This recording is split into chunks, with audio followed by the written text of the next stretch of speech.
और एक हो चंद्रमा और एक हो सूर्य। ऐसे ब्रह्मा विष्णु महेश का तो समझो 100 वाट का बल्ब, यानी वो विराट रूप इतना तेजों में, अंधेरे में बहुत चांदना कर दे। और इनकी माँ जो है वो 200 वाट का, समझो 8 भुजा वाली। और इनके पिता काल का समझो 1000 वाट का शरीर, तेजों में शरीर समझो इतना अंधा, मतलब फॉर एग्जाम्पल। और परब्रह्म समझो चंद्रमा और पूर्ण ब्रह्म समझो सूर्य है। सबके शरीर है और उनमें इतना ही तेज है। तो काल ने जो अपना स्वरूप दिखाया था, अपनी माया हटा दी जाती है, ऊपर एक शरीर माया भी बना लिया जाता है। जब हटाती वो लिंग शरीर जो का तो दिखाई देता तेजों में। तो यहाँ बता रहा है कि ये जो तूने मेरा देखा ना रूप, ये मैंने पहले कभी किसी को नहीं दिखा था, तेरे बिना पहले किसी ने नहीं देखा था। और जबकि श्री कृष्ण तो पहले कौरों की सभा में दिखा चुके थे, जब दुर्योधन बकवाद कर रहा था दिखाया था उन्होंने। तो यहाँ श्री कृष्ण नहीं बोल रहे, यू काल बोल रहा है, ये भी सिद्ध याद रखना।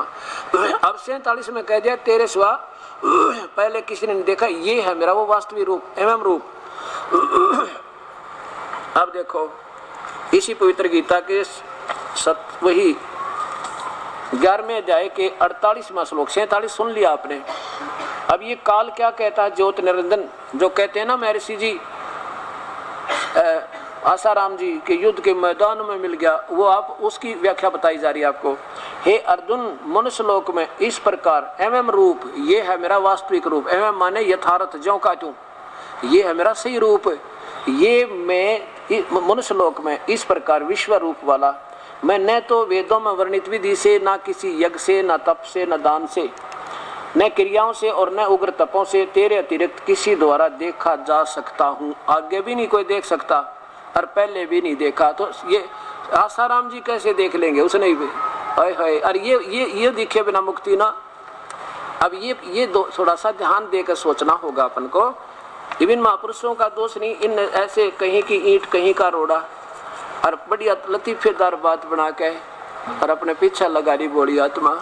अब जिज्ञासु का के दोष, वो तो आकर्षित तो होगा। देख अब दीपक है ना, ये पतंग है, दीपक पर जाते हैं शांति पाने के लिए, पड़ते मर जाते हैं, वो बस की बात नहीं। उनको तलाश है उस वस्तु की, जिस परमात्मा के शरीर को हम छोड़ आए, आंखों देखा करते उसके नूर को, उस परमात्मा कबीर साहब के नूर को देखा करते थे हम, उस प्रकाश में शरीर की, उस परमेश्वर की, वो तेजों में प्रकाश परमात्मा की, उस प्यारे स्वरूप की, उसके प्यारे स्वरूप की। जैसे कहते हैं ना इसका बड़ा सुंदर स्वरूप है और बड़ा अच्छा लगता, आकर्षित हो जाते हैं। ऐसे हम उस परमात्मा के उस रूप को ढूंढ रहे हैं जो बहुत तेजों में रूप है, जो का तो शरीर मनुष्य जैसा, और उसको देख के बेचारे उसी की तरफ में वही समझ के, अब कहीं कोई पतंग दीपक पर गिर जाता है, कोई किसी पर गिर कर मर रहा है, अब उनका दोष कति नहीं। अब इसी प्रकार हमने प्रभु चाहिए, हम इन्हें संत मान के इनके पास जाएंगे, हमारे बस की बात नहीं, पतंग की तरह जाएंगे और वहाँ पता चलेगा ये तो दीपक था, जाते काम बना दिया, खत्म कर दिया, बेचारा गया था समर्पण भाव से। अब ये स्थिति आज के वर्तमान संत करें हमारे साथ। अब देखो 48 में, अब ये क्या करेंगे कि भगवान ने आगे 52-53 में लिखा कि मैं ऐसे देखा जा सकता हूँ। नहीं, वो भी अरदास बताओगा कैसे देखा जा सकता है। ये वास्तविक रूप तो मेरा ये है, एवं रूप सही मेरा ये रूप है, मैं नहीं पा सकता किसी को। आगे क्या बताते, और वेदों वर्णित विधि से वो भी ना मिलो। अब 48 के बाद तो आपने सुन लिया पवित्र गीता जी का। अब आगे जो ना, क्योंकि ये भ्रमित लोग आपको आखिरी सांस तक भ्रमित करने की चेष्टा करेंगे, पर बिन की पार ना बसावे, क्योंकि आप समझदार हो गए, शिक्षित हो गए, बहन बेटी भाई, बुजुर्ग नौजवान बालक बेटे बेटी हमारे। अब देखो 11वें अध्याय का 48 आपने सुन लिया, फिर सुन लीजिए। हे अर्जुन, मनुष्य लोक में इस प्रकार विश्व रूप वाला न तो वेदों में वर्णित विधि से, वेदों में वर्णित, इसका सीधा अर्थ बना वेदों में वर्णित विधि है यज्ञ याग करणतः मैं नहीं मिलूं, और न ही दान से, न ही क्रियाओं से और न उग्र तपों से तेरे अतिरिक्त दूसरे द्वारा देखा जा सकता हूँ। आगे भी नहीं देखा जा सकता और पहले किसी ने नहीं देखा, ये तो तेरे ऊपर अनुग्रह किया मैंने। यहाँ देखो 47 में फिर देखो, अर्जुन अनुग्रह पूर्वक मैंने कृपा करके अपनी मेर तय अपनी रजा से तुझे ये स्वरूप दिखाया है। मेरा तेजों में शरीर तेरे से पहले किसी ने नहीं देखा था और आगे भी कोई नहीं देख सकता। नहीं देख सकता, नहीं देखा जा सकता हूँ, मैं नहीं देखा जा सकता। तो आसाराम ने कैसे देख लिया महाराज जी ने, यह समझ में ना आती मेरे। अब भगवान तो कैंसिल कर दिया, मैं नहीं देखा जा सकता। यहाँ देखो अब 49 देखो, मेरे इस प्रकार इस विकराल रूप को देखकर तुझको व्याकुलता नहीं होनी चाहिए और मूढ़ भाव को नहीं होना चाहिए। तो भयरहित प्रीति युक्त मन वाला होकर उसी मेरे है आप कहने को फिर देख मेरा उस शंख चक्र गदा वाला 4 भुजा वाला रूप देख ले मेरा, डरे मत ना। उसी शंख चक्र गदा पद्म युक्त चतुर्भुज रूप को फिर देख। ऐसा दिखाया उसने। कौन सा रूप दिखाया? अब थोड़ा सा और दिखाता हूँ आपको। अब ये 50 में फिर क्या लिखा है? वासुदेव भगवान, वासुदेव अर्जुनम। ये किसके वचन है? ये देखो ये संजय बोल रहा है। अब ये संजय बोल रहा है अपने देख करके, वासुदेव भगवान, क्योंकि संजय अर्थ इसने वासुदेव कहेंगे। अब वासुदेव का तो मैं बताऊंगा ना कौन है वासुदेव। अब भगवान वासुदेव भगवान ने अर्जुन के प्रति इस प्रकार कहकर फिर वैसा ही अपने चतुर्भुज रूप को दिखलाया और फिर महात्मा श्री कृष्ण सौमूर्ति होकर इस वैभूत अर्जुन को धीरज दिया। अब सुनो, अब आगे जो 51 और 52 होगा ना, इसमें समझने से पहले आपने एक बार फिर इस पवित्र शास्त्र ये देखना पड़ेगा। ये ब्रह्मांड का चित्र फिर देखिए।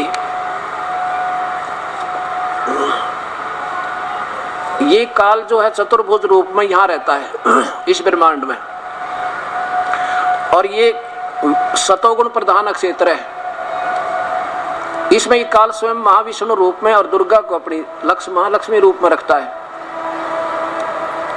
और कहता है ये है वो मेरा, मैं ऐसा ये चतुर्भुज रूप देख ले मेरा, मैं वो चतुर्भुज रूप हो गया हूँ। और फिर गुप्त होकर श्री कृष्ण में चला गया और कृष्ण दिखाई दे रहा अकेला। अब फिर बोलना शुरू करता है। क्या कहता है? अब ये कहता है ये है ना, ये देखा जा सकता हूँ, मेरी कृपा तो कैसे है।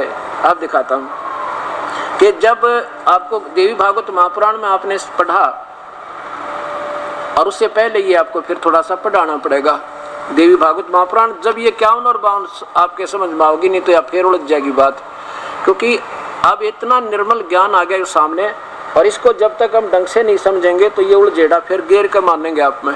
पर ये दास की हर प्रयत्न रहेगा कि कहीं भी, अब ये तो एक अज्ञान और ज्ञान का आपस में कबड्डी का खेल हो रहा है। अब अज्ञान अपनी तरफ खींचेगा और ज्ञान अपनी तरफ, और जरा सी भी कमी आ गई ना कोई से में, वो तो फिर एक तो हारे जाएगा। तो दास का कोशिश रहेगी पूरे दाव छकाने का आपको कि ये कहाँ आपको उड़ जा सकते हैं, और वहाँ ऐसे सावधान होकर फिर अपना ये गेम को जारी रखना है।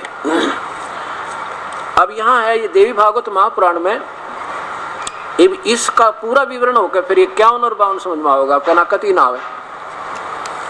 ये क्या इस विवरण एक बार देख लीजिए, फिर आगे दोबारा फिर दिखाना पड़ेगा। अब आपने 50 तक 51 तक 50 तक सुन लिया, ये पवित्र गीता जी, और ये 11वां अध्याय।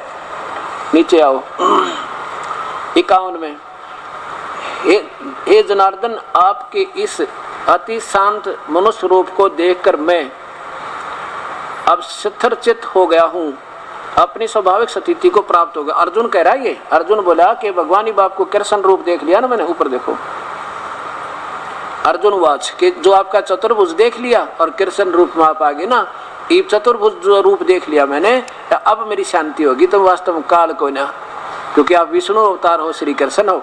अब 52 में देखो कि कह देख ले, मेरा जो ये चतुर्भुज रूप तुमने देखा ना, ओए होए ये चतुर्भुज रूप भी, अब यहाँ देखो ये मेरा चतुर्भुज रूप तूने देखा ना, ये है मेरा चतुर्भुज रूप, ये तूने देखा ना, यो बिना देख सकता कोई, क्योंकि उसके उस लोक में कोई नहीं जा सकता ना वेद पढ़निया, वो महासुरक तक जाएंगे और फिर 84 में धक्के खाएंगे। मेरा ये जो चतुर्भुज रूप देखा ना तूने, ये है देखा है यह सुदूरस बड़ी मुश्किल, अर्थात इसके दर्शन बड़े सुदर्श बड़ी मुश्किल तो होने वाले हैं। देवता भी सदा इस रूप के दर्शन की आकांक्षा करते हैं। और देखो 53 में, नहीं तो ब्रह्मा विष्णु में इसको सब ने देख रखा है, उसकी मूर्ति बना रखी देवता ने। ये काल वहां रहता है, कहते मुझे ना देख सकता वहां कोई भी। जिस प्रकार तुमने मुझको देखा है ना, इस प्रकार चतुर्भुज वाला रूप वाला मैं महाविष्णु रूप में न तो वेदों से, न तप से, न दान से और न यज्ञ से देखा जा सकता हूँ। कहते मैं तो अपनी मौज तो दिखा दो किसी ने चाहूँ तो। अब देखो आगे चमन में क्या लिखा है, परंतु हे अर्जुन, अनन्य भक्ति के द्वारा, अनन्य भक्ति के द्वारा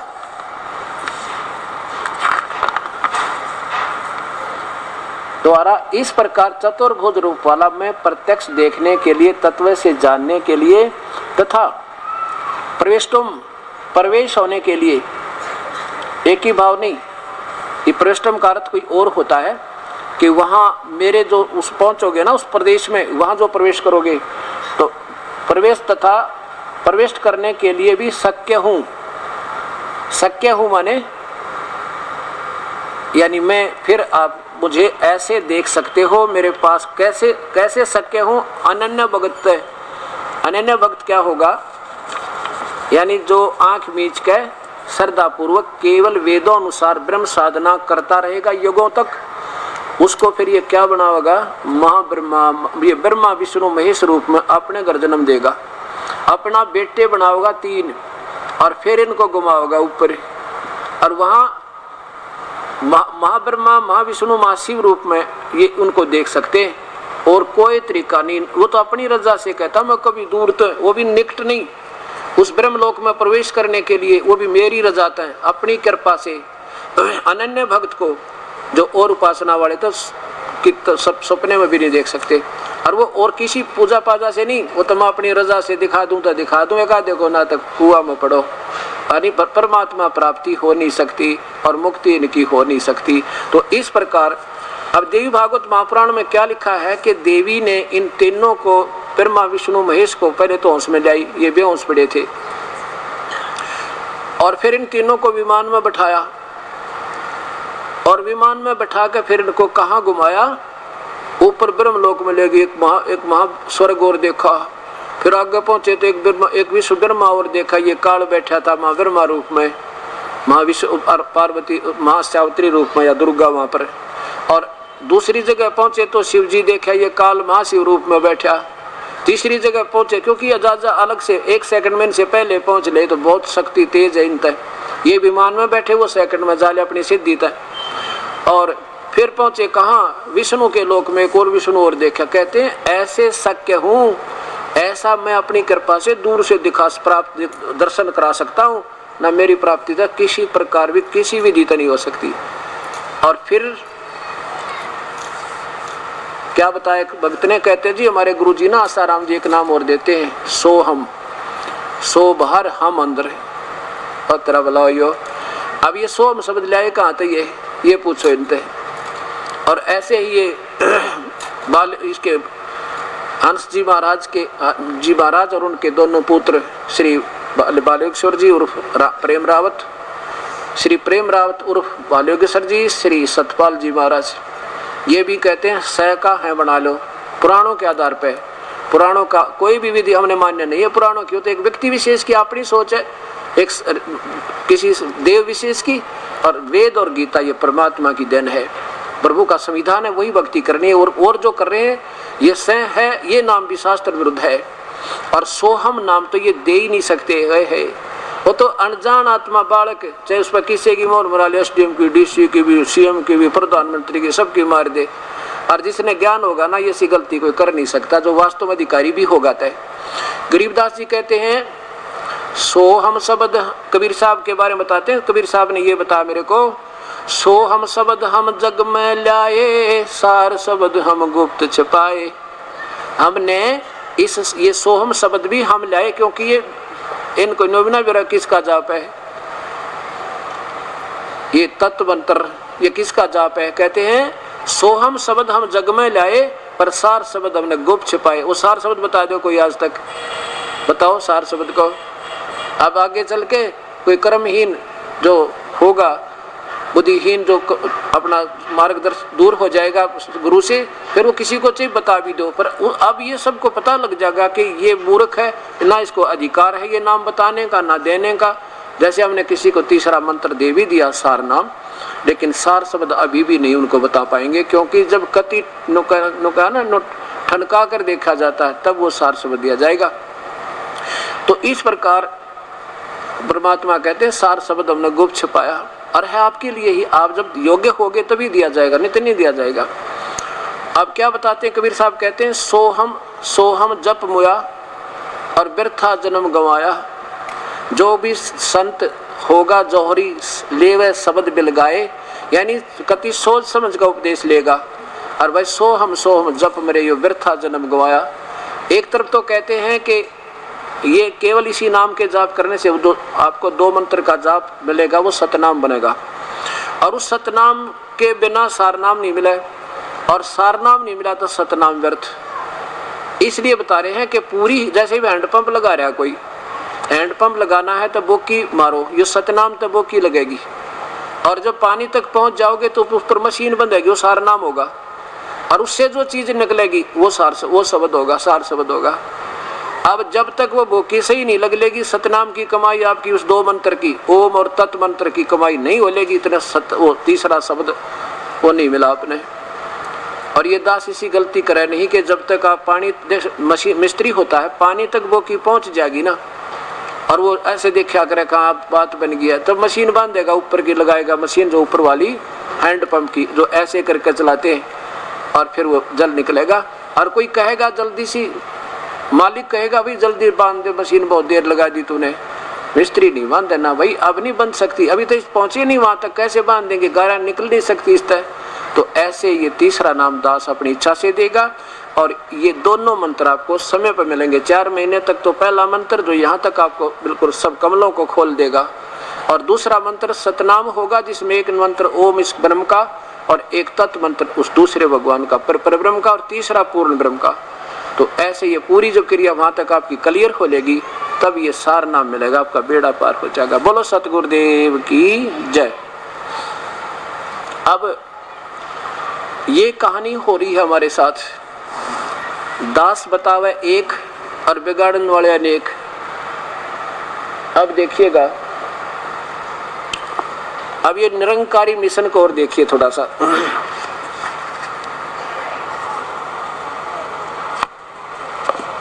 ये तो पहले सीधे आप डोले बाड़े नो कहो तू ही एक निरंकार, बस भगवान को नहीं नो का, यो गुरु आता है ना, यो तो भगवान समझो। वही जो की तो थीरी जो राधा स्वामी वालों की, वही जो की तो थीरी जो इनकी क्या नाम है बाल योगेश्वर वालों की, कहते गुरु तो भगवान है और परमात्मा निराकार है, केवल ज्योति दिखे प्रकाश दिखे, और वो जो की तो थीरी इनकी।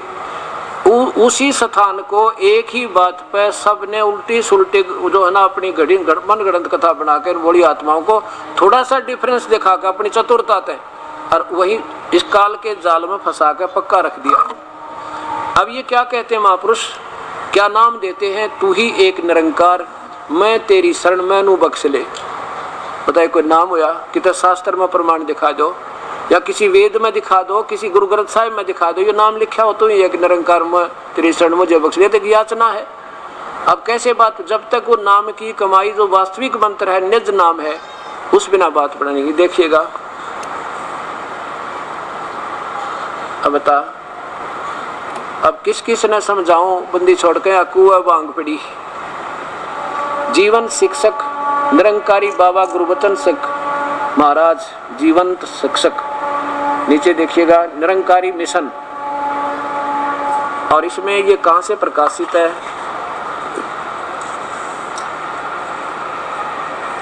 निरंकारी बाबा गुरबचन सिंह जी महाराज, JRD सत्यार्थी सहायक, राज वासुदेव सिंह HS उपासक, प्रकाशक हैं, संपादक है सुलेख साथी, प्रकाशक है संपादक ये है प्रकाश संत निरंकारी मंडल दिल्ली तक। इसके 162 पृष्ठ पर आपको दिखाता हूं कि ये क्या नाम देते हैं।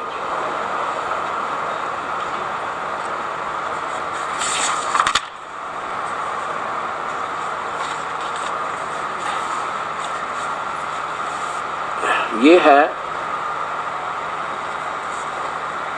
मौलिकता। नीचे देखो प्रश्न इनका 162। नाम क्या देते हैं?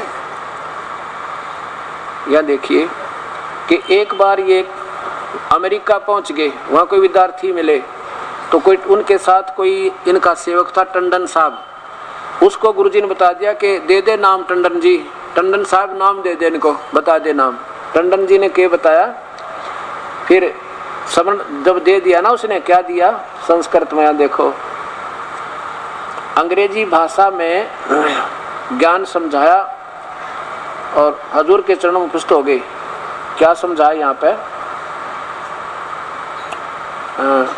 नीचे आइएगा। अंग्रेजी भाषा में समझा दिया। क्या समझाया? फिर पूछा समरण कौन सा दिया है?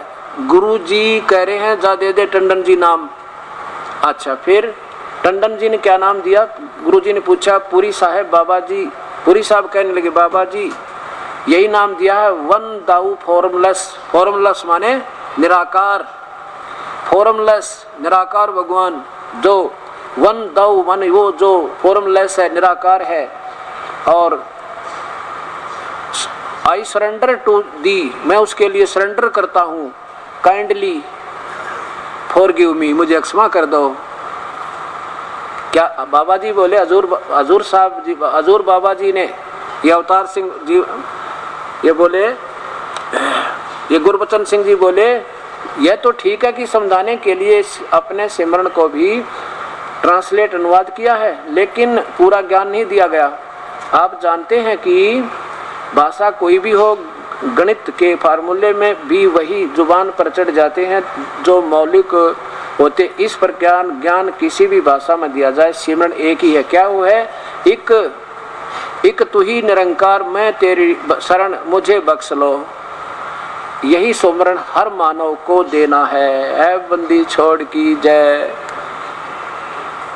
हे मेरे परमात्मा कि आज देखो एक और तमाशा। पहले ऐसे ही क्या करते हैं, अब बहुत से भक्तात्मा मिले मुझे, कहते हैं जी हम बाल योगेश्वर जी से नाम लिया हमने। अच्छा, तो कब लिया? कब? उस एक बोला अभी तुरंत ही लिया था एक ने, तो मतलब पीछे आए थे वो 1 साल पहले की, 2 साल पहले की बात है, 2-3 वर्ष पहले आए थे। कहने अभी लिया था, और वो आए को 1 साल हो गया था वहाँ पे। उन्होंने अमेरिका से आए 1 वर्ष हो गया था, और वो जब वो बता रहा था उससे 2-3 महीने पहले बताया जी मैं नाम लेकर आया हूँ उनके आश्रम तक। तो उसी दूसरा भक्त वहीं से आया हुआ था, उसने पता था। वो कहने लगे वो तो आए नहीं अभी तक महाराज जी, तुम नाम कहाँ से लेकर आए? कहने लगे वो परिचारक है ना, वो नाम दे देते, जो वहाँ रहते हैं उनके सेवक वो नाम देते थे। बिला काफी सब मतलब ये पहले की बात है। तो मैं बोला भाई एक बात बताओ, गुरुजी कौन हुए फिर उसके? जो आप नाम लेकर आए थे तो आपके गुरुजी कौन हुए? तो कहले गुरुजी तो बाल योगेश्वर जी। कमाल की बात है, नाम तो देव परिचारक और गुरुजी वो तरह। बोला ये भी कोई समझ में आई भाई। अब लड़की के फेरे तो वहाँ किसे थे, और पति हो कोई तीसरा जो पास भी कोई ना बताया, कोई बात जची। अब ये टंडन जी तो नाम दे रहे हैं, और गुरुजी गुरबचन सिंह जी नाम तो दे दिया उन बच्चों को टंडन जी ने, और फिर गुरुजी कौन? ये गुरबचन सिंह जी। ये परमात्मा। ऐसे एक वक्त मिला जी नाम ले रखा था हमने। तो अब इशारा हमने सत्संग किया तब कह रहा था जी यह बात मेरे भी समझ में ना आ रही थी। वो अब नाम लिया उन्होंने यहाँ से दास के पास इशार गए जब ने बोले एक बात ना समझ में आवा थी, नाम तो थे यहाँ के महात्मा और गुरु जी थे सतपाल जी। जब मैंने उसको यह कथा सुनाई ने बोला जी बात तो न्यों की न्यों, फिर कि तुम्हारे कुएं में पड़ के जहाँ जावे वहाँ एक जैसे पावे थे। किसी से बात करनी ये 4 बात, कान दबा के देख लो, आँख दबा के, किसी भी मिशन में ये दूसरी बात नहीं, क्योंकि यही घूम फिर के आगे पाछे नीम तले इन वही जगह पावे थी। बोला ज्योति निरंबर ज्योति निरंजन प्रकाश प्रकाश, कान मूंद के देख लो, आवाज सुन लो, मिलना भगवान तेरे देखे आवाज। अब राष्ट्रपति भवन में और गवर्नर भवन में अपने आप आवाज बाजे बजते रहते, अपने आप दिन रात उनका ऐसे मतलब सिस्टम कर रखा, बाजे वाले लगे रहते थे। अब तो ऑटोमेटिक हो गए। अब सुनने बाहर खड़े हो गए दोनों, और मिलना था उस गवर्नर थे बात तो गवर्नर में सुने बिना बात होएगी नहीं, गवर्नर तो है नहीं, अब धुन सुनाए बस बेड़ा पार हो गया। अरे तरह गजब भैया, जाना भगवान के उसी की खुशी में, उसकी कृपा से वहाँ सतलोक में वो मुरली बज रही है, वो असली वस्तु बज रही है, वहाँ पर दिन मीठी मीठी धुन हो रही है। क्या बात की, वहाँ पर महक उठ रही है। तो ऐसे उस जाना था उस परमेश्वर के पास और रह गई यहीं पे। इन अब निराकार का क्या अर्थ बताते हैं, देखिए इनकी महिमा।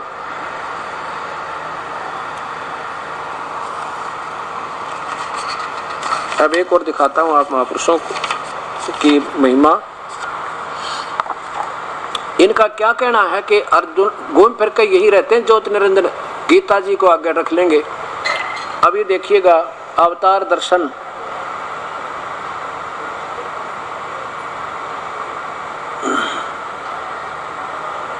ये कहां से छपी है, नीचे देखो,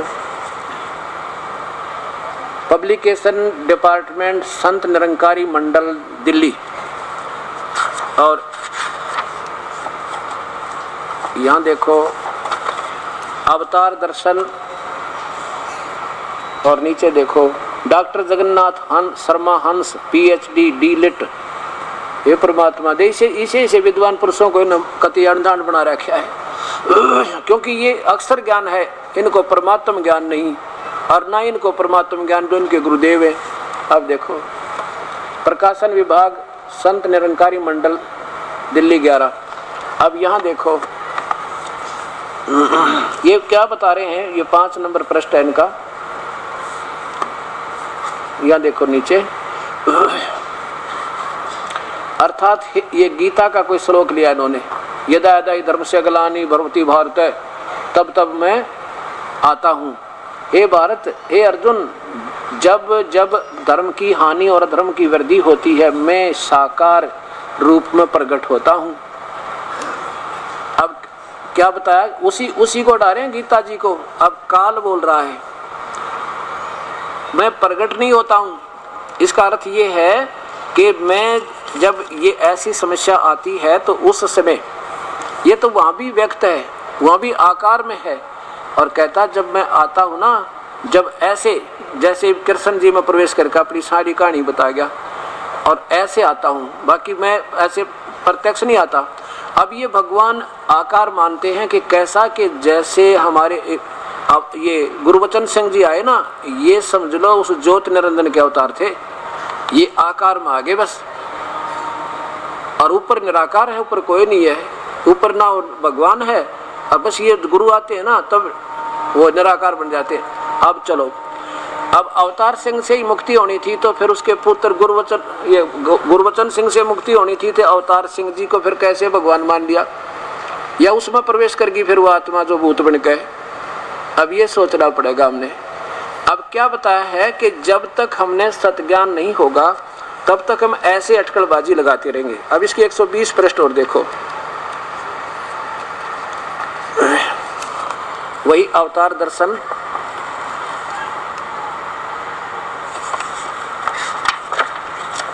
एक 120 पृष्ठ पे ये कितना स्पष्ट कहते हैं, भाई पहला देखो और फिर लो गुरु का नाम, पहला भगवान देखो।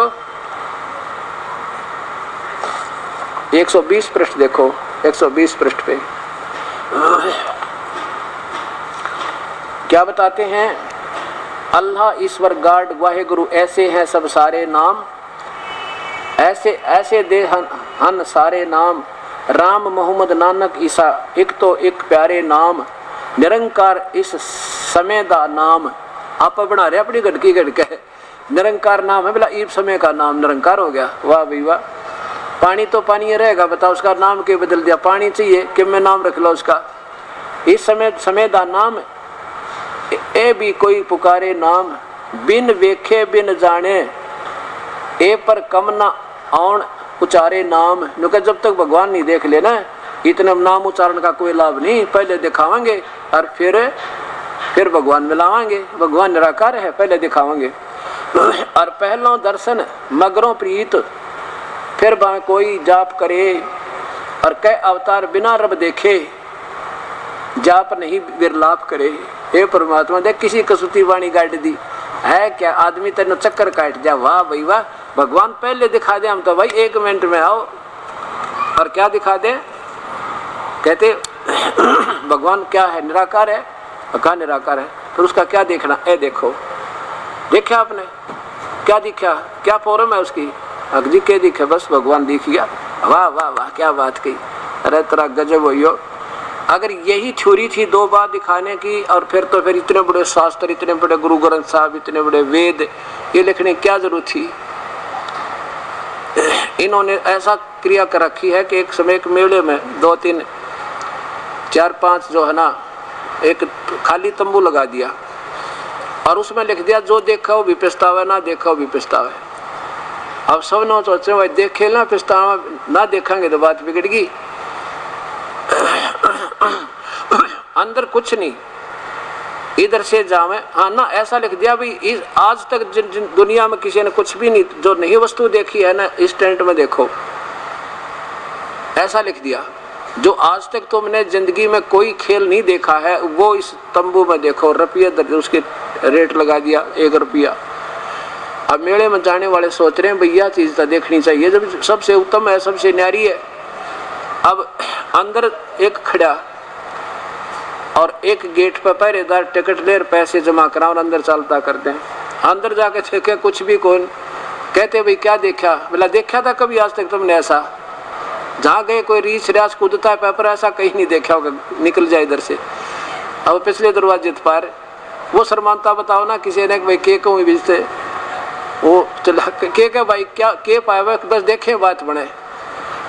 अब फिर तो लाइन लाएगी, जानते देखे भाई क्या है, बोला कहीं जहाँ तुम गए हो कुछ तो पाया होगा, कोई डुगडुगी बजाता पाया है कि रास बाजीगर करता, ऐसा कभी देखा था? अगर ना जी गोली हो इधर से उधर से सारा मेला काट दिया, ले गए पैसे, गोली गई। तो अब ये तमाशा बना दिया, अंडोला बना दिया इन महापुरुषों ने। अगर ये सरदार जियों ने अपने गुरु ग्रंथ साहब को समझ लिया होता ना, उस अनमोल खजाने को, तो इनको आज भ्रमित होने की जरूरत नहीं थी। किता किता अगर आते दवाई लाए, किता फलाने तो नाम लेकर आए, उसमें सारा खजाना भरा पड़ा, उसको समझे बिना सारे नाना पंथ बन गए। अब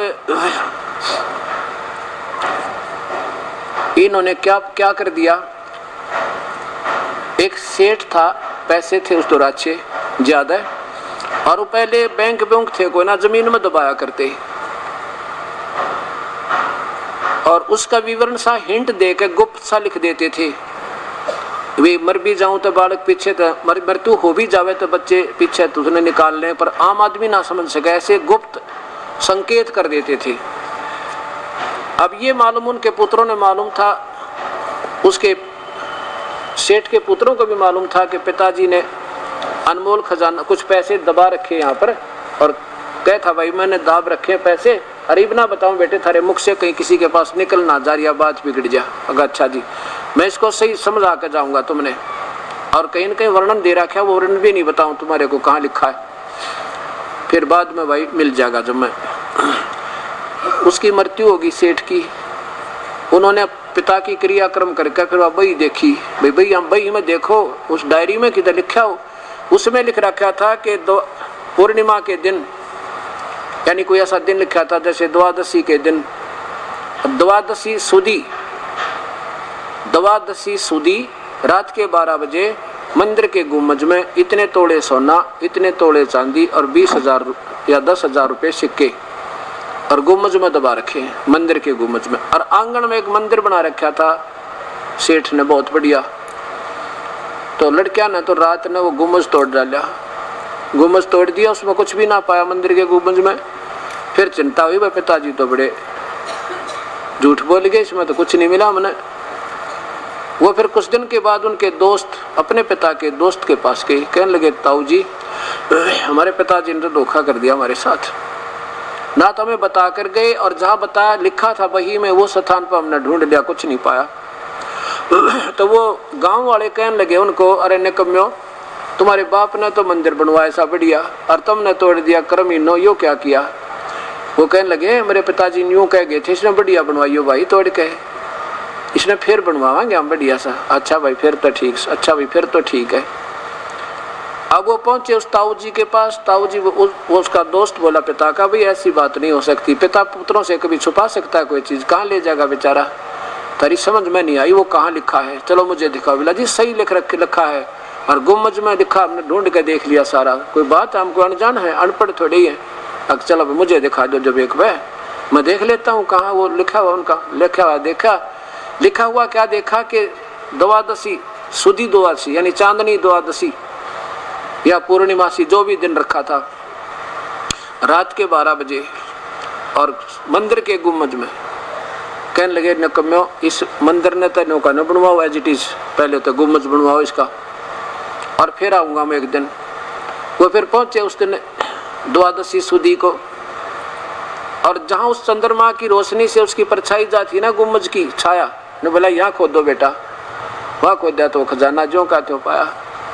तो ये सारे मंदिर का गुम्बज फुड़वानी टकरा गया हमने, अपने वास्तविक मूल शास्त्रों को नहीं समझ पाए। कहते गुरु बिन कहू न पाया ज्ञाना, जो तो था वो छड़े किसाना।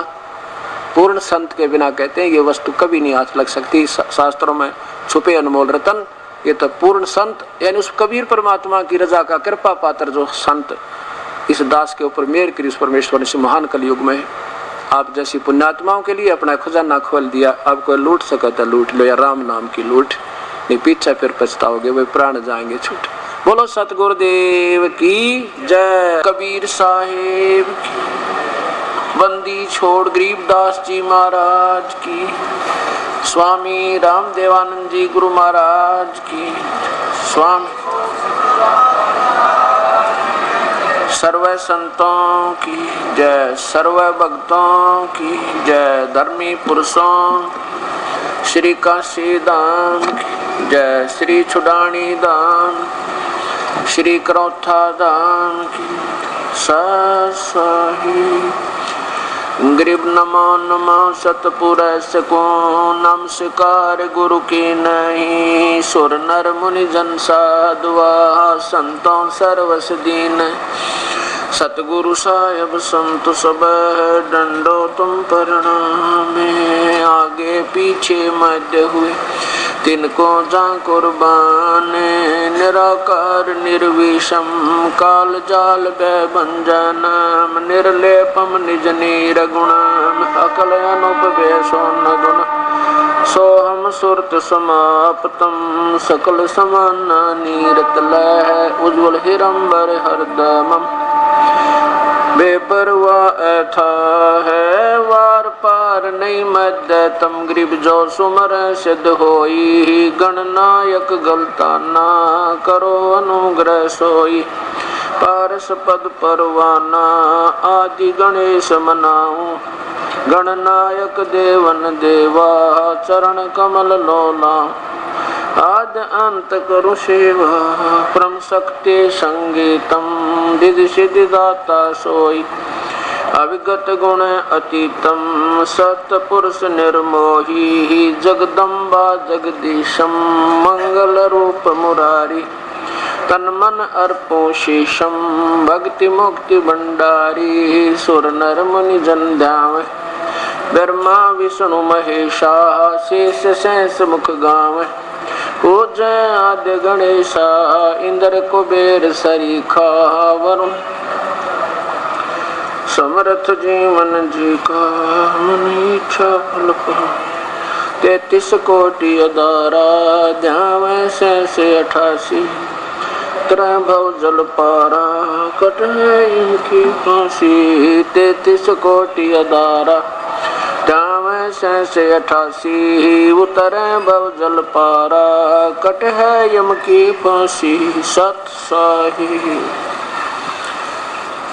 कर जोरूं विनती करूं, धरूं चरण पर शीश, गुरु राम देवानंद जी महाराज ने दिया नाम बख्शी, कोटि कोटि सजदा करूं, कोटि कोटि प्रणाम, चरण कमल में राखियो मैं बांधी जाम गुलाम,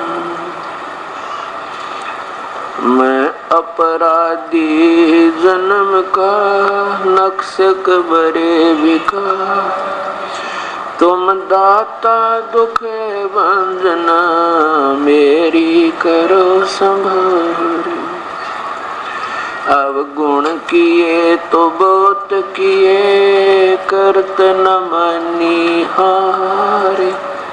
बावे बंदा बख्श दियो, बावे गर्दन उतारे। अवगुण मेरे बाप जी, बख्शो गरीब नवाज। जो मैं पूत कपूत हूँ, बहुर पिता को लाज।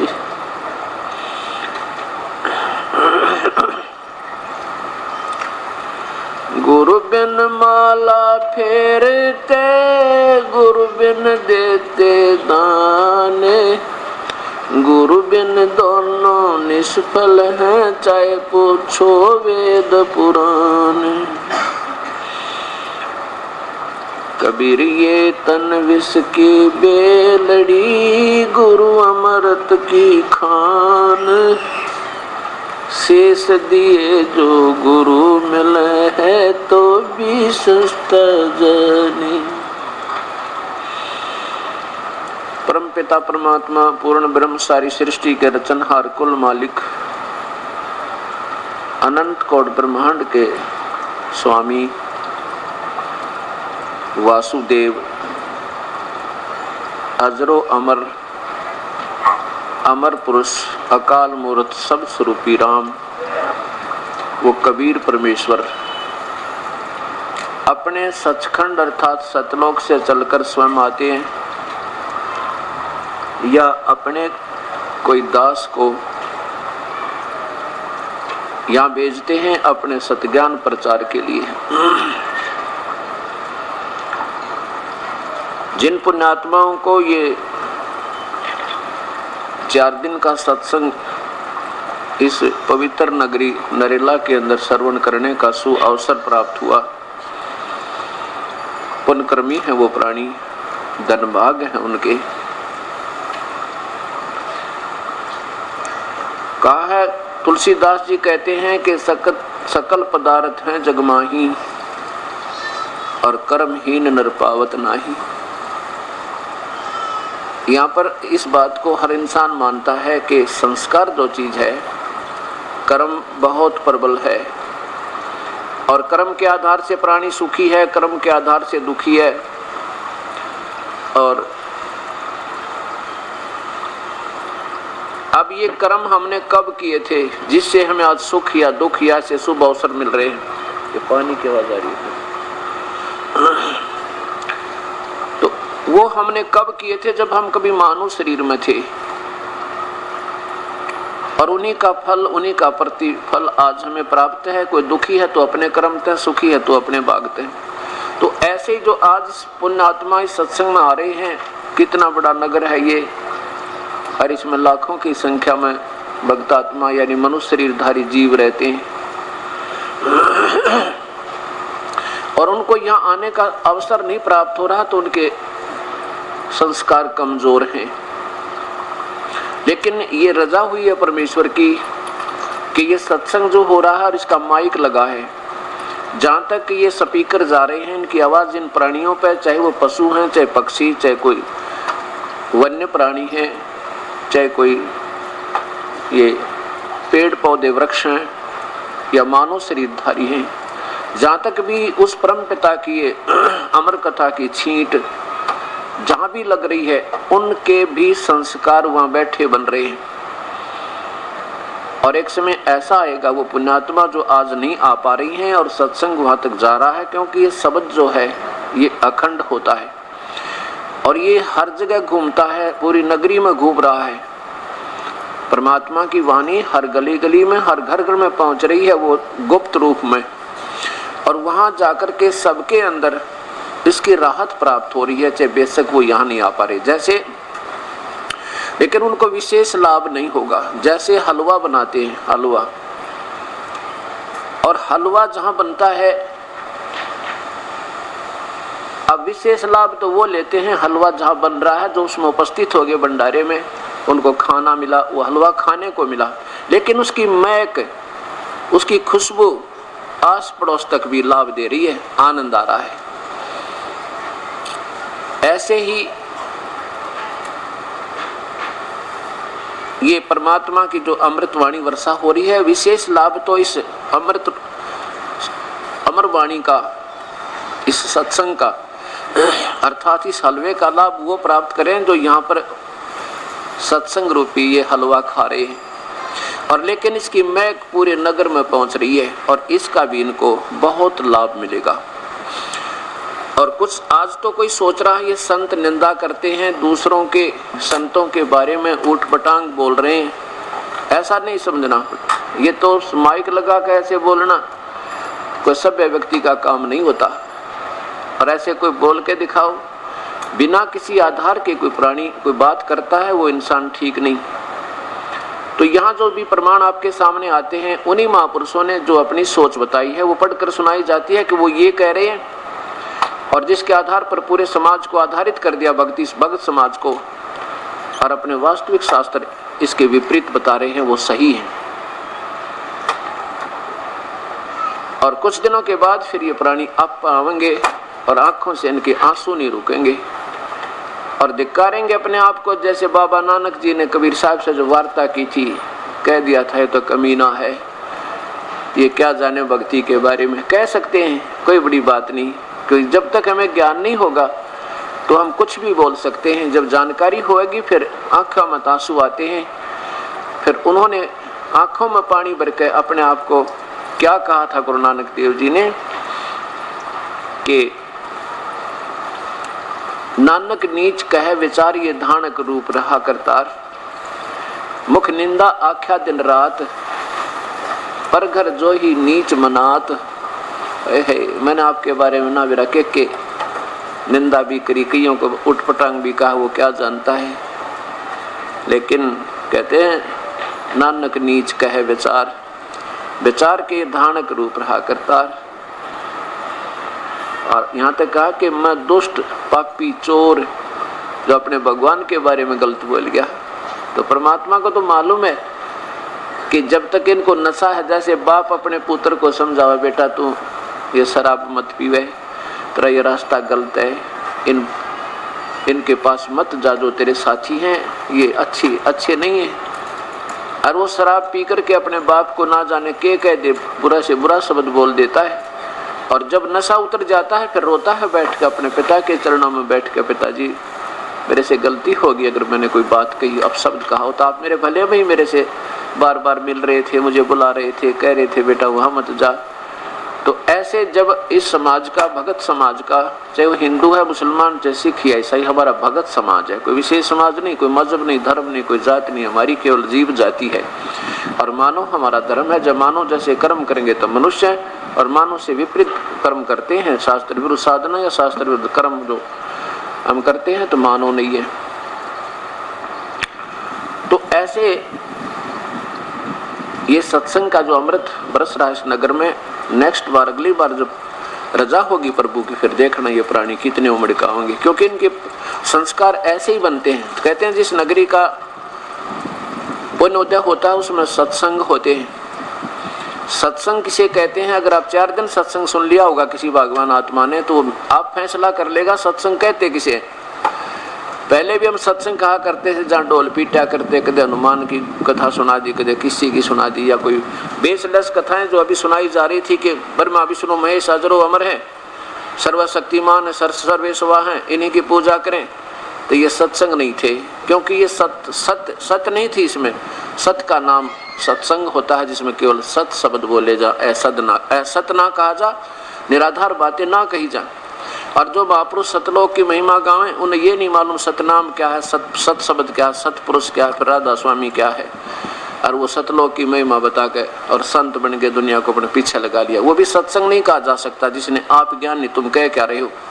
तो इस प्रकार इस दास की मजबूरी होगी है सत्य आपके सामने पहुंचाने की, जिसके कारण दुख तो होगा 1000 व्यक्तियों को जो आज संत बनकर अपना जीवन बर्बाद स्वयं कर रहे हैं और भोली आत्माओं को गुमराह करने के दोषी हो रहे हैं।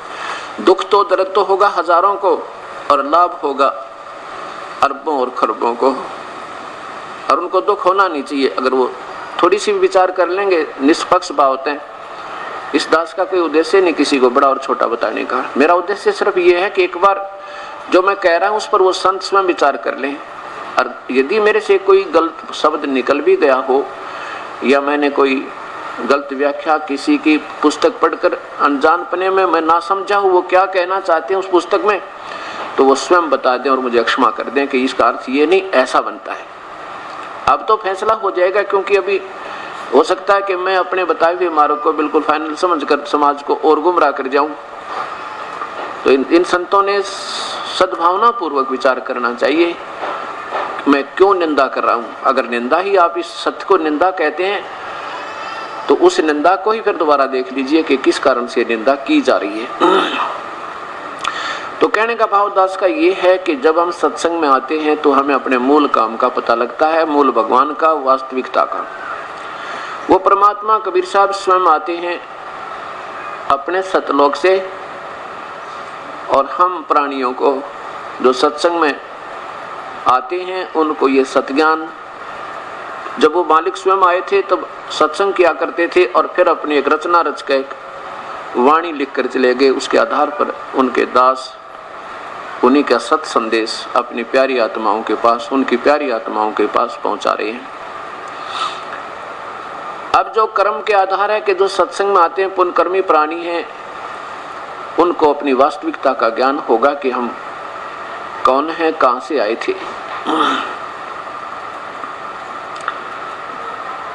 अब जैसा कि आपने सत्संग सुनते सुनते आज चौथा दिन आ गया, इसमें यही निर्णय देने की चेष्टा की गई है कि वो परमात्मा कौन है और ये सृष्टि का कैसे उत्थान हुआ, वास्तविकता क्या है कि यह सृष्टि कैसे रची गई।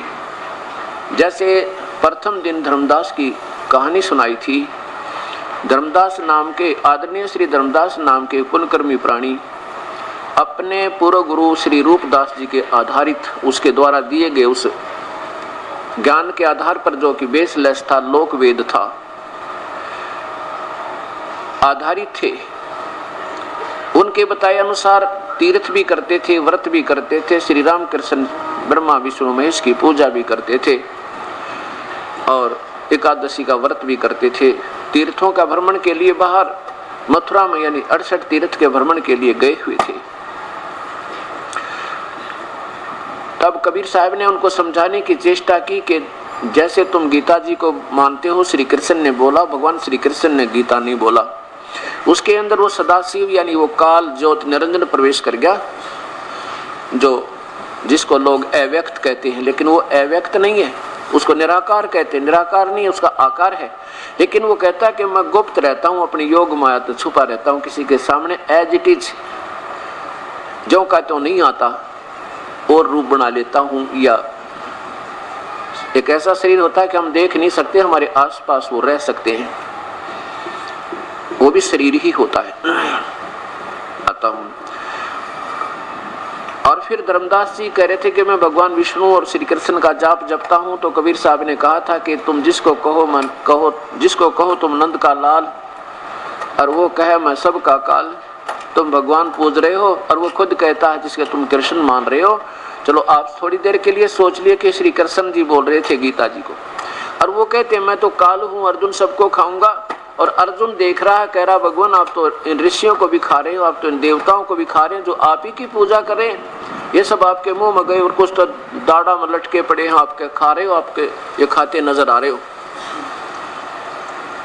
इस बात को और सुन के धर्मदास बड़ा नाराज हो गया, कहने लगे आप तो मेरे भगवान की तरफ ऐसे ना कहो जिंदा। दूसरी बार फिर ऐसे शब्द कह दिए, क्योंकि हमारा पुराना रंग वासकता बहुत देर से छूटती है।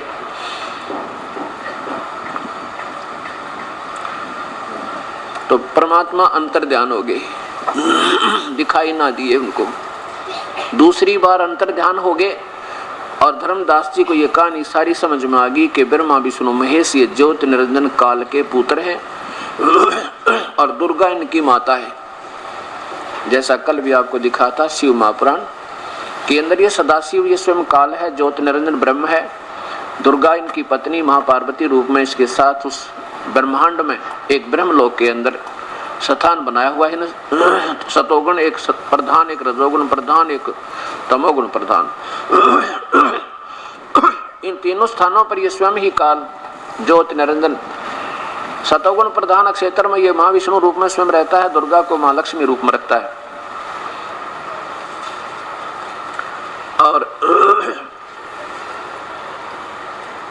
तमोगुण प्रधान में ये सदाशिव नाम से रहता है और दुर्गा को अपने मां पार्वती रूप में रखता है।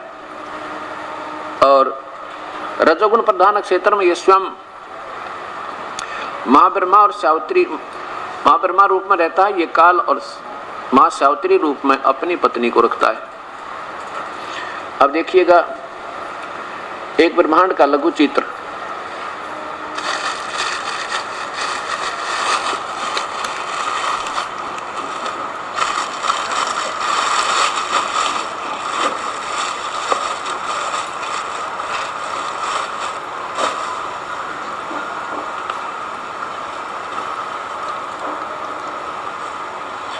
ये एक अंड कहो चाहे पिंड कहो चाहे ब्रह्मांड कहो, इसे ये एक ब्रह्मांड है। इसमें इस काल भगवान ने ज्योति निरंजन ने इसके 21 ब्रह्मांड हैं, उनमें 21 ब्रह्मांडों में ऐसी स्थिति है सब में, 20 में अलग से है और 21 में 20 में अलग से 20 ब्रह्मांड ऐसे समझो और 21 में वो समृत। यहाँ देखो ये ब्रह्मलोक में ये काल स्वयं महाविष्णु और दुर्गा को मां पार्वती रूप में रखता है। यहाँ से जो इनसे दो पुत्र उत्पन्न होता है उसको ये सतोगुण बना देते हैं और उसका नाम विष्णु रख देते हैं, फिर बेहोश कर देते हैं। उसके बाद ये मतलब ये तीन ऐसे, ये तमोगुण प्रधान क्षेत्र है, इसमें ये स्वयं मां शिव रूप में रहता है और दुर्गा को अपनी पत्नी मां पार्वती रूप में रख करके वहाँ जो पुत्र उत्पन्न होता है उसको तमोगुण बनाकर उसका नाम शिव रख देते हैं। और जो सतोगुण प्रधान क्षेत्र में पुत्र उत्पन्न होता है इन दोनों के संयोग से उसको सतोगुण बना करके विष्णु नाम रख देते हैं। और फिर ब्रह्मा रूप में ये दोनों ब्रह्मा रूप में ये स्वयं काल रहता है और मां सावित्री रूप में दुर्गा को रखता है। इन दोनों के संयोग से जो यहाँ पुत्र उत्पन्न होता है उसका नाम ये ब्रह्मा रखते हैं और रजोगुण बना देते हैं, फिर इसको बेहोश कर देते हैं। तीनों को छोटे छोटे होते हैं तब ये, और जब ये जवान होते हैं फिर इनको होश में ला देते हैं। ब्रह्मा को कमल के फूल पे, विष्णु को शेषनाग की सैया पे, समुद्र में एक बहुत बड़ा समुद्र है ब्रह्मलोक के अंदर, और शिव को कैलाश पर्वत पे, उसी जहाँ पर ये कैलाश पर्वत है उस ब्रह्मलोक में भी एक कैलाश पर्वत है। और इस शिव के यहाँ फिर इस तीनों को होश में जवान होने के बाद तीनों की शादी करके ये दुर्गा विष्णु को यहाँ अलग से लोक बना रखे, तीनों भगवानों के। अपने काल ने अपने बेटों को अलग से राजधानी दे रखी और ये यहाँ नहीं जा सकते उसकी रजा बिना, बिल्कुल नहीं जा सकते, इनकी समर्थता नहीं है। विष्णु ब्रह्मा लोक, विष्णु का लोक, श्री शिव का लोक, तीन बना के इन तीनों को इन केवल तीन लोक के मुखिया बना रखे, स्वर्गलोक, पाताल लोक और पृथ्वी लोक के। अब इस प्रकार समझना। अब धर्मदास इस बात से नाराज हो गया कि ये, अब देखो ऐसे ऐसे 21 ब्रह्मांड है इस काल के ज्योति निरंजन के, और धर्मदास इस बात से नाराज हो गया कि तुम हमारे भगवान श्री कृष्ण को काल क्यों कह रहे हो। ज्योति निरंजन काल ब्रह्म के लोक 21 ब्रह्मांड का लघु चित्र, इस काल ने ये पूरी व्यवस्था बना रखी है। इसमें 20 ब्रह्मांडों को ऐसे रोका हुआ है, 21 में ये ऊपर रहता है। इसमें एक महाब्रह्मांड जितना स्थान इसने ये लिया हुआ है। और नीचे देखिएगा ये जो आपने देखा स्थान, अभी एक ब्रह्मांड ये गेंद सी नजर आ रही है, ये एक ब्रह्मांड समझो जिसमें ब्रह्मा विष्णु महेश केवल एक विभाग के एक गुण युक्त है, गुण के मंत्री है, एक विभाग के मंत्री है, एक 3 लोक पर बस।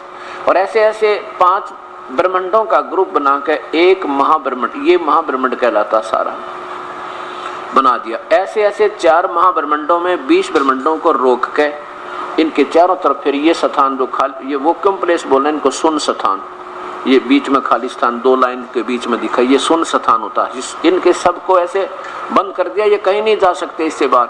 और हर महाब्रह्मांड को भी ऐसे बंद कर दिया, और प्रत्येक ब्रह्मांड को भी ऐसे देखो, ये ब्रह्मांड है, इसके चारों तरफ भी ये ऐसे कर दिया, और इस ब्रह्म लोक के चारों तरफ भी ऐसा ही कर दिया इसने।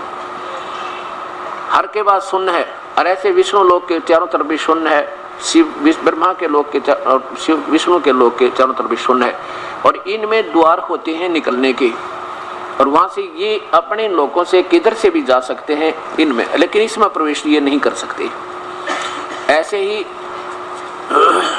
इस अब देखो, इससे मान ले कहते ना, एक संत ने ब्रह्मांड फोड़ दिया, एक शरीर की मान ले कपाली यहाँ से निकाल कर शरीर से आत्मा बाहर निकाल दी, तो वो कहाँ जाएगा? ये ब्रह्मांड समझो, और यही शरीर का नक्शा है। इससे निकलने के बाद वो आत्मा जिसने कहते ना ब्रह्मांड फोड़ लिया और वही मुक्त हो गया, वो इस बीच में खाली स्थान है सोनपुर से, बहुत लंबा चौड़ा कई करोड़ों किलोमीटर यानी योजन का तो इसकी चौड़ाई है, इसकी ये थोड़ा सा दिखाई देता आपको, और ये तो बहुत लंबा चौड़ा। तो इसमें ये चक्कर काटता रहता है, यहाँ घूमता रहता है, मस्ती मारता रहता है। जब इसके पुण्य समाप्त हो जाते हैं और फिर ये यहाँ नरक में आ जाता है और फिर पशु बन जाता है। ये 21 ब्रह्मांड काल के इन 20 ब्रह्मांडों को ऐसे रोक के 21वां एक महाब्रह्मांड तुल, ये स्थान भाव से, क्योंकि सारी चीज दिखाने के लिए बहुत बड़ा दिखाना पड़ा, ये सारे, ये पूरा एक महाब्रह्मांड है इतना। इसमें इसने क्या किया है कि यहाँ एक लॉक लगा रखा है, यहाँ देखो, यहाँ से तीन दिशा हो जाती है, एक तो सीधी जाती है, एक इधर आ जाती है, एक ऐसे। इसने हर ब्रह्मांड में ऐसा ही बना रखा है, हर ब्रह्मांड में। लेकिन यहाँ पर फिर ये लॉक ऐसा लगा दिया कि इधर से कोई नहीं जा सकता जब तक कबीर परमेश्वर का वो सतनाम ना होगा। ये लॉक, ये बजर कपाट, कुल्फ यानी ताला, ये इधर जा सकते हैं, इधर जा सकते हैं। ये 21 ब्रह्मांड एक ब्रह्म यानी ज्योत निरंजन काल के समझो।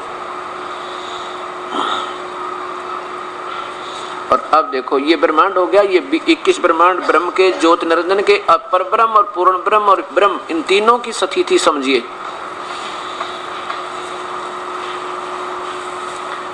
अब ये है कुल सारे लोक, असंख्य ब्रह्मांड।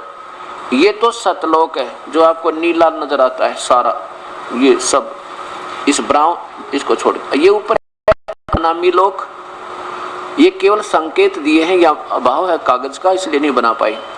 और ये अगमलोक, ये अलखलोक, ये भी बहुत विस्तृत है। और अब हम सतलोक पर पहुंचना हमने पहले, यहाँ जाकर के फिर आगे सत अलख और अगम और अनामी की सोचेंगे कहाँ जाना।